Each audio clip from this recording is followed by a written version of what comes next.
Welcome to Bhatt and Bhatt Tutorials. I am Sheshadri, faculty for Social Science. This session is for 10th ICSE. The subject is history and the chapter we are doing is the First War of Independence, 1857. This chapter will be discussed in two sessions. This is the first session in this chapter.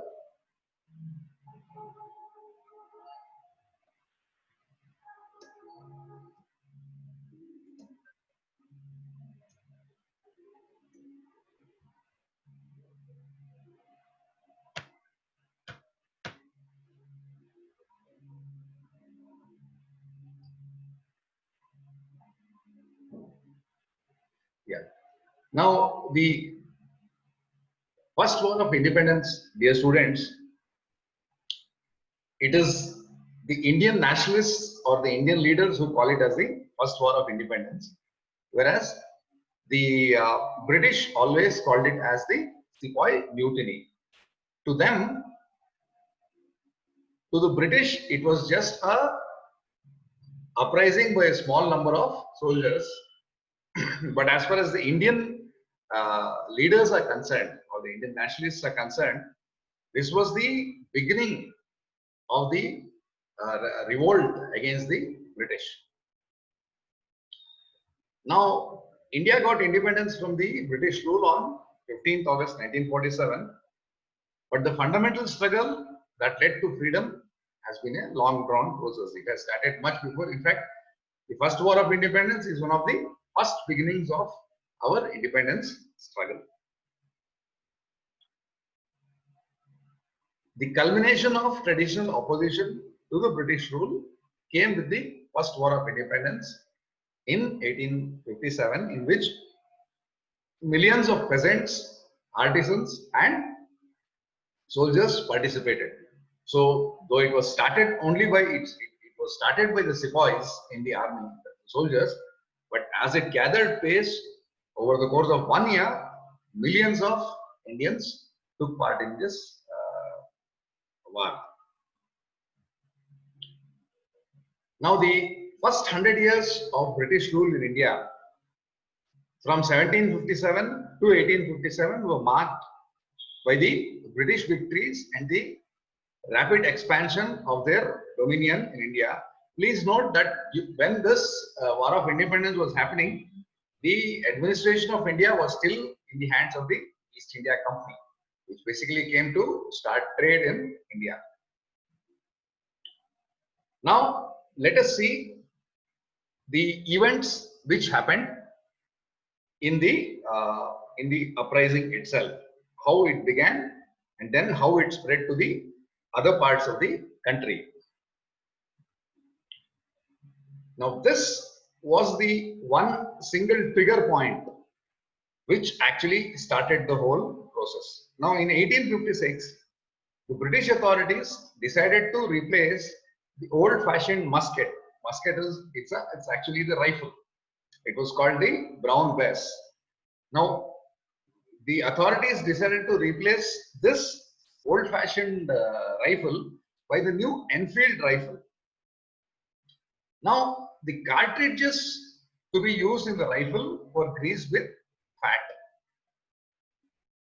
In the loading process of the Enfield rifle, it involved bringing the cartridge to the mouth and biting off the top of the greased paper with the mouth. Now, this grease that was used with the cartridge was the bone of contention. That is how the whole process started.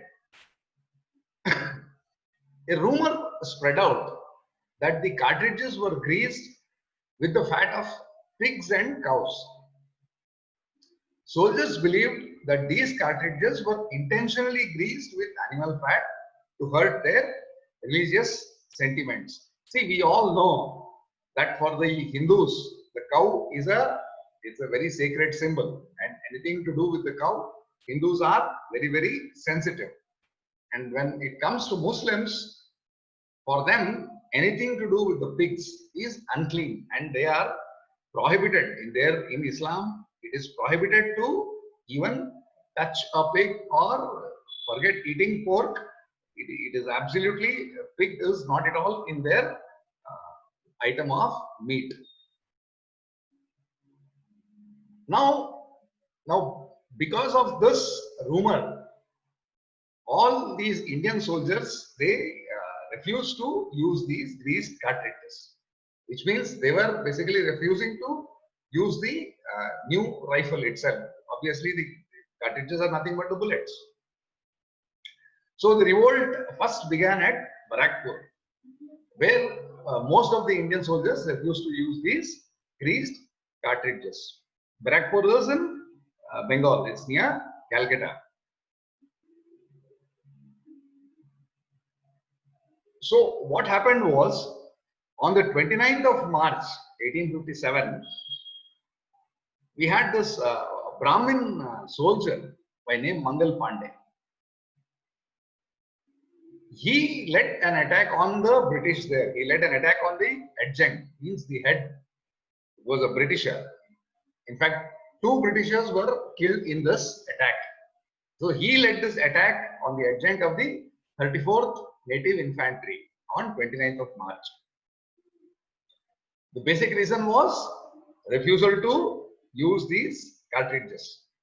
And because they were so upset, it was Mangal Pandey who began this whole event. Now, after the incident, Mangal Pandey was arrested and hanged on 8th April 1857. Now, this was the beginning. Within a month of this incident, uprisings started in Meerut, Delhi, Kanpur, Lucknow, Jhansi, and many other places. So, dear students, you have to please note that though the uprising began in Bengal, later Bengal itself did not participate in this first war of independence. It began, but it was in these other areas. So you may kindly note, please note this. It was in Meerut, Delhi, Kanpur, Lucknow, and Jhansi, where the main uprisings happened against the British.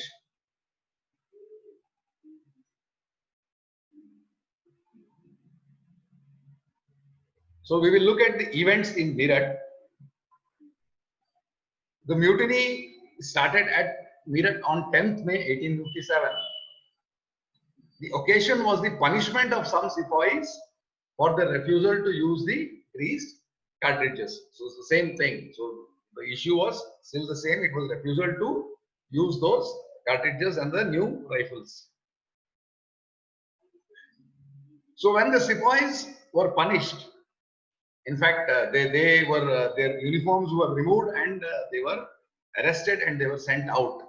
So what the sepoys, the Indian sepoys who were given this treatment, they broke open jails, they murdered Europeans, Britishers, and even other Europeans who were there, burnt their houses, and marched to Delhi. They seized Delhi, they seized the city, and proclaimed the aged Mughal Emperor Bahadur Shah II as the Emperor of India. Bahadur Shah II was still there. He was living in the Red Fort, and they proclaimed him as the Emperor of India.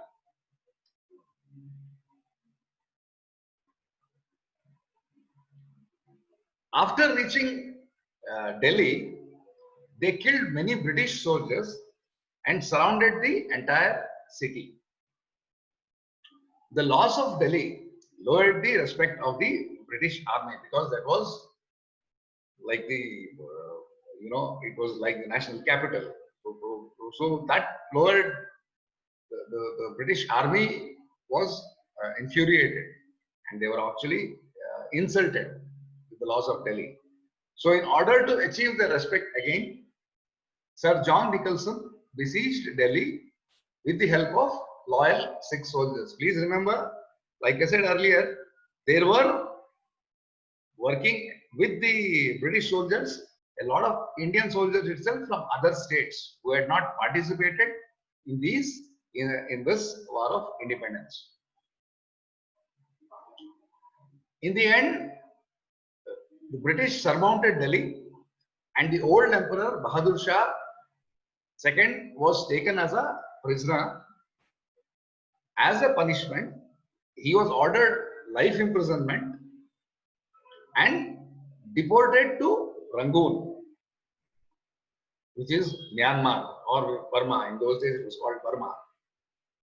Along with his wife, he was exiled, and where he died in 1862. He lived there till the end of his life.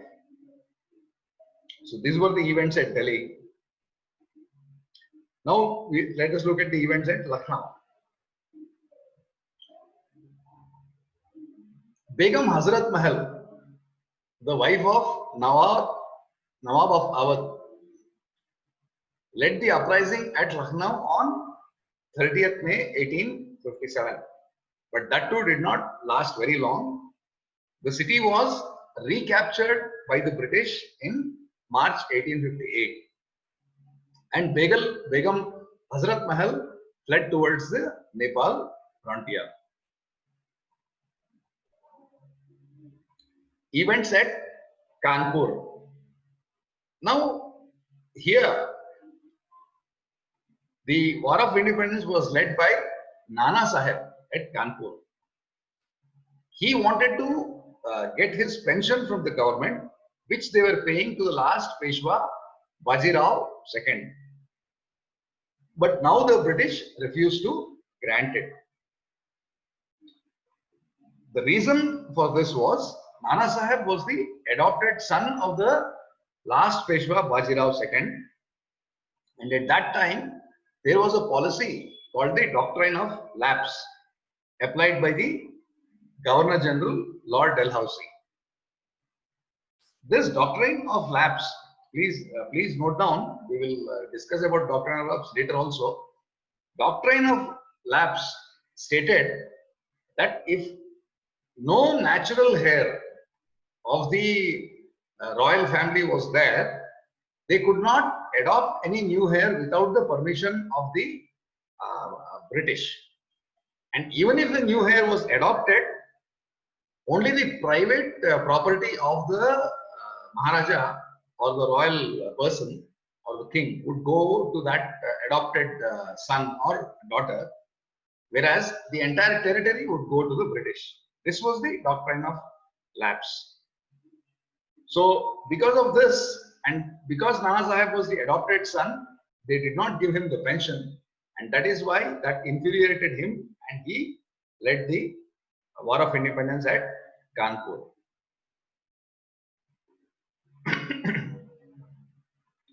Now the same Doctrine of Lapse, Lord Dalhousie, he annexed few other states like Jhansi, Udaipur, Kanpur, Satara, etc. by using this policy. But being a brave and determined general, Nana Sahib opposed this policy and fought this War of Independence. But in the end, on 17th June 1857, General Havelock captured Kanpur after defeating Nana Sahib. Please note that this whole first War of Independence was all done in pockets, and it was not like an entire country is fighting. It was like each princely state trying to fight the British, and that too mainly for princely benefits rather than for the entire citizens as a whole. But nevertheless, it was still the first War of Independence. Nowhere in Indian history had such a revolt ever happened before. Now, when we look at the causes of the revolt, you may please note this, because these causes, we have political causes, we have economical causes, we have socio-religious causes, military causes, and many other miscellaneous causes. So this is an important question which will always be asked. They will ask you to list the causes under each item. So dear students, please note this when we discuss each of these. The revolt of 1857 is an important landmark in the history of India, which occurred during the Governor Generalship of Lord Canning. The revolt of 1857 was a combination of political, economical, socio-religious, military and many other causes. Now, let us look at the political causes. Some of the political causes of the revolt are as follows. Lord Dalhousie's policy of annexation and the doctrine of lapse were the significant causes. This is one of the most important political clause.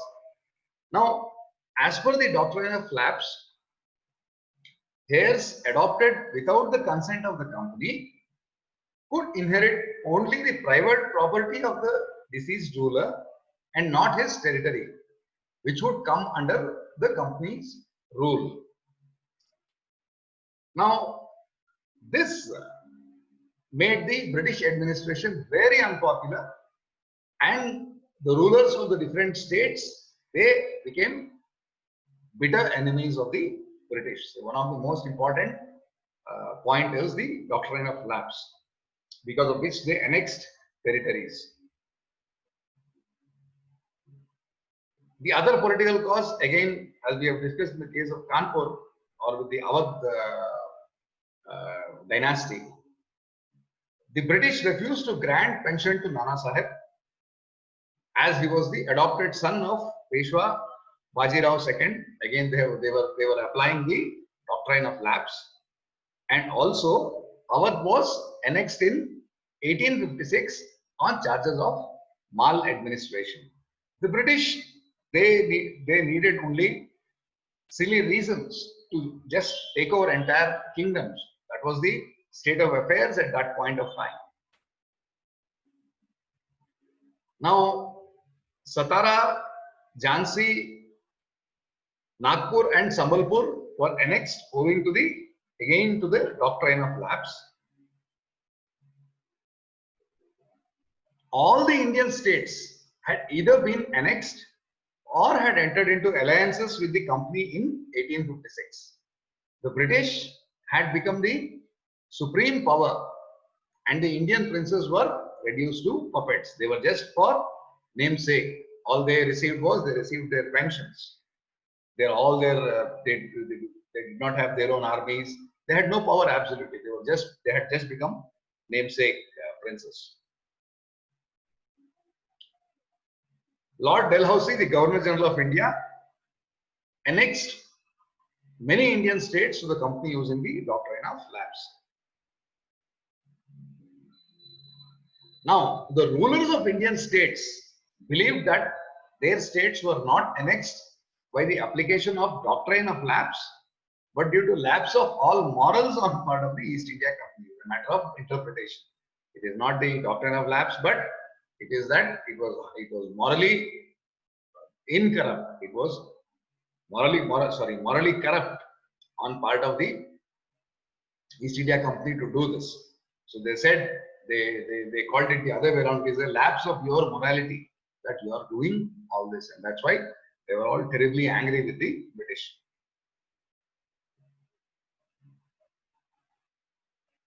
Then coming to the Delhi kingdom. Now the Mughal rule also was almost ended because of this. In 1849, Lord Dalhousie announced that the successors of Bahadur Shah Zafar would not be permitted to use the Red Fort as their palace. They were required to shift to a place near the Qutub Minar. Now it is like you are telling, in the peak of the Mughal Empire, it was Bahadur Shah Zafar who was the final Mughal king. Now they are asking him itself to go out of his palace. So this enraged the entire Muslim community. After 7 years, in 1856, Lord Canning Actually, it was during Lord Canning's Governor Generalship that this first war of independence happened, as we have discussed earlier. Now, Lord Canning announced that after the death of Bahadur Shah Zafar, his successors would not be allowed to use the imperial titles with their names, and they would be known as mere princes. So, he is implying, indirectly saying that your entire kingdom is no longer valid.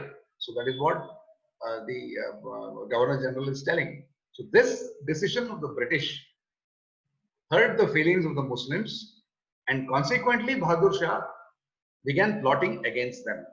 Which is why when the Sepoys came to Delhi, they conquered Delhi at first and appointed Bahadur Shah as the Emperor of India in the events that happened in the War of Independence. The next one is socio-religious causes. Now, some of the socio-religious causes of the revolt were as follows.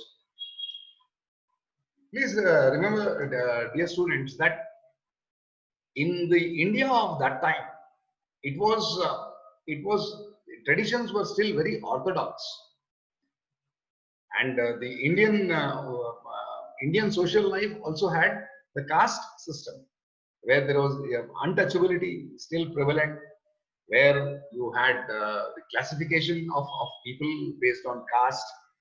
So now the British government attempted to interfere in this.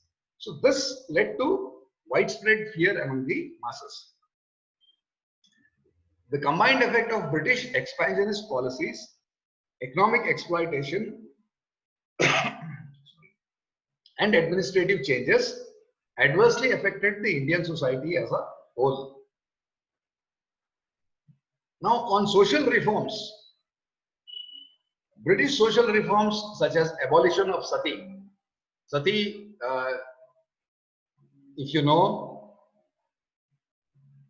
it was actually when a person died, particularly it was very prevalent among Rajputs, among the warrior class.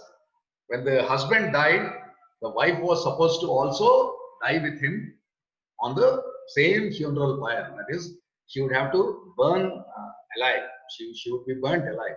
So this was sati. So they brought in a law saying which abolished sati. They did that in 1829. Legalization of widow remarriage. Now, any widow in those times in India could never marry again.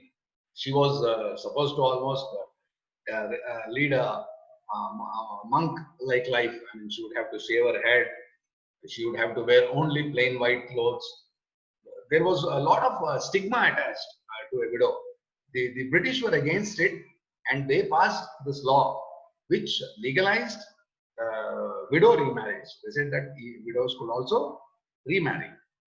So this hurt the sentiments of the orthodox and conservative people, because this was the first time anybody in the history of the country was trying to bring in these kind of social reforms.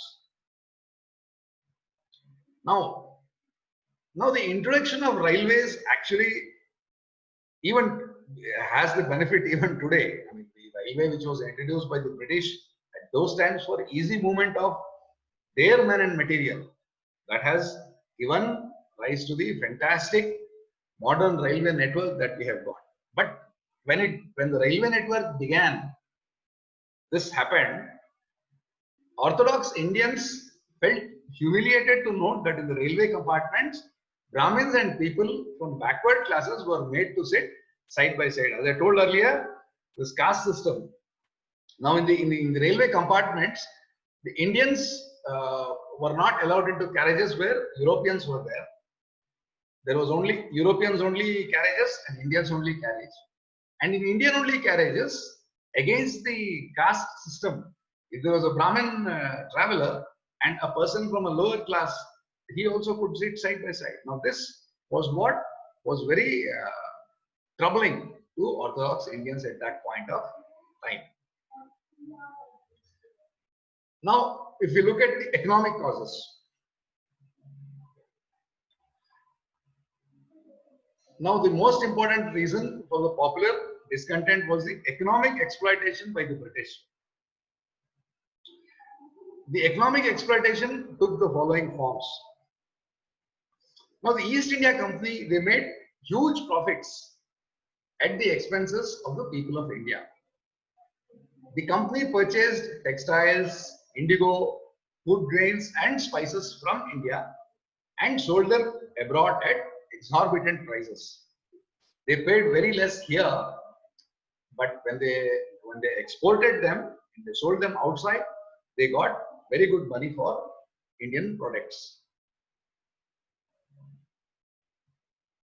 By buying and exporting Indian goods, the company encouraged their production in India. This was in the beginning. But gradually, Indian textiles began to compete with textiles manufactured in England. Now, if you can recall, it was mostly handloom, which was very, very fine. So Indian textiles were definitely superior to British textiles at that point of time. Now, there in that country, the British put pressure on the East India Company to forbid the sale of Indian textiles in England, because their locally made textiles, demand for their textiles was going down, and the Indian textiles were commanding a good price there in the market. So the British government then put restrictions on the import of Indian textiles, besides importing heavy import duties on such goods. So what happened? It became very costly. So people they stopped buying Indian imported textiles there in that country. So what effect did that have on India? Obviously, the looms here, they became jobless. Now, when the looms here when people with the looms became jobless, now people started moving to cities to find employment. And at that time, to find employment was very difficult. And peasants were forced to pay tax in cash, which pushed them into the hands of moneylenders, as tax was collected even during the famines. Even if there is no crop, they had to pay tax to the British. And obviously, when he has no money, he will go to the moneylender. The moneylender will not only charge him a huge rate of interest, if he defaults on the loan, he will even take over the land. So farmers and peasants were in big trouble at that time. Now, indigo, tea, jute, cotton, all these are actually cash crops. They are not food grains. No, these were crops which the British wanted the Indians to grow, because they would export them and earn good money. If the peasants planted anything else, their crops were destroyed and cattle were carried off as punishment. What happened? Indian farmer, obviously, he would like to grow paddy, he would like to grow wheat, he would like to grow ragi. First of food grains, so that there is enough food to eat. But the British did not want that. So this also was one of the causes for the economic causes for the war.